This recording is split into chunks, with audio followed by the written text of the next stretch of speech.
રાજકોટમાં માફી યોજનામાં બાકી વેરો ભરવાનો છેલ્લો દિવસ.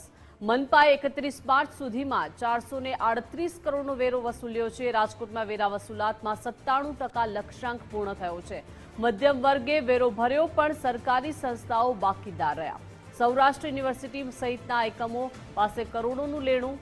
બાકીદારોને આગામી વર્ષે સંપૂર્ણ રકમ ભરવી પડશે. ઓનલાઈન માધ્યમથી 237 કરોડની વેરા આવક થઈ છે.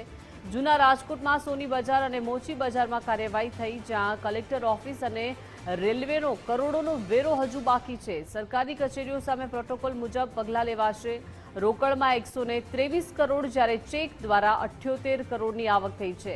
વર્ષના અંતે 445 કરોડના કલેક્શનની ધારણા છે. 31 માર્ચ 2026ના જે છે એ અંદાજિત એક વાગ્યા સુધીમાં કુલ રાજકોટ મહાનગરપાલિકાને બજેટરી જોગવાઈ મુજબ કુલ 455.80 કરોડ જેટલો લક્ષ્યાંક જે છે એ આપવામાં આવેલો હતો. જે પૈકીનો આજે આપણે જોઈએ તો અંદાજિત જે છે એ 438 કરોડ જેટલો જે છે લક્ષ્યાંક પૂર્ણ થયેલ છે. હજી અડધો દિવસ જે છે બાકી છે, એટલે અમે અંદાજિત જે છે એ 445 કરોડની આસપાસ જે છે એ અમે કલેક્શન થાય એવી અમે ધારણા રાખીએ.